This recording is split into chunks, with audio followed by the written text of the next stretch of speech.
Ever wondered how Halloween originated? The story begins over 2,000 years ago, amidst the ancient Celts who celebrated the festival of Samhain on the night of October 31st. It was a pivotal time, marking the end of the harvest season and the onset of the chilling winter, a time often associated with death.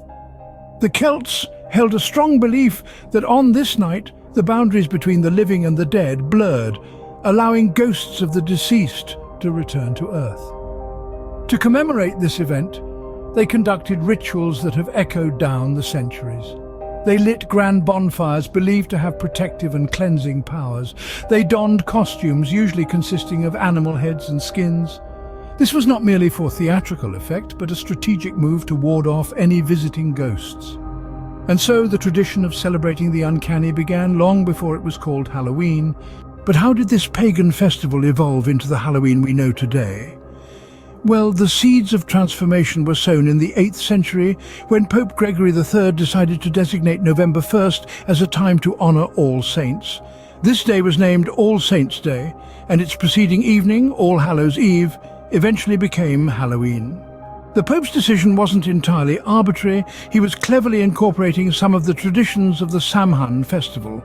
The aim was to gradually replace the pagan festival with a Christian observance. This was a common practice of the early Christian church to merge local customs into Christian celebrations to ease the transition of newly converted populations. Now, during this period, two practices became significant: souling and guising. Souling was a custom where poor folks would go from door to door on November 2nd, All Souls' Day, begging for soul cakes, small round loaves, in return for praying for the household's dead. Guising, on the other hand, saw people dressing up in costumes and performing antics in exchange for food and drink. These practices are believed to have influenced the modern traditions of trick-or-treating. Through a melding of ancient Celtic practices and Christian traditions, Halloween began to take a shape recognizable to us today.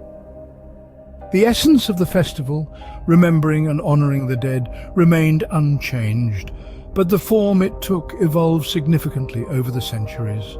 Yet it was the land of the free that made Halloween what it is now. Halloween, as we know it, was not widely celebrated in America until the second half of the 19th century. A wave of Irish immigrants fleeing the potato famine brought with them their Halloween customs, infusing America with a new cultural celebration. Now imagine this: Americans began to dress up in costumes, disguising themselves as otherworldly creatures, and roamed from house to house. They asked for food or money, an early form of the now beloved trick-or-treat tradition. Over time, this practice evolved. Instead of food or money, children began to receive candies and sweets, and the costumes became even more elaborate, creative, and sometimes downright spooky. So, as we can see, when Halloween crossed the Atlantic, it underwent a fascinating transformation. As it crossed the Atlantic, Halloween transitioned from a somber pagan ritual to a day of merriment, costumes, and sweet treats. Fast forward to the 21st century, Halloween has become a global phenomenon. From the chilly cliffs of Scotland to the vibrant streets of Mexico, from the high-rise towers of Tokyo to the sprawling suburbs of Sydney, Halloween is celebrated far and wide, each location adding its own unique twist to the festivities. In the United Kingdom, people light bonfires and host fancy dress parties while children engage in trick-or-treating, a practice steeped in history. Over in Mexico, they celebrate Dia de los Muertos, or Day of the Dead, a multi-day holiday that focuses on gatherings to pray for and remember friends and family members who have died. The Halloween spirit has also found its way to the Far East.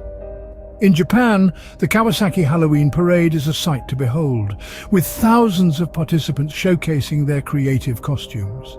Down under in Australia, Halloween is a growing trend, with costume parties and haunted house tours becoming increasingly popular. And let's not forget the commercial side of Halloween. The holiday has become a marketer's dream, with sales of costumes, decorations, candy and Halloween-themed movies contributing billions to economies worldwide.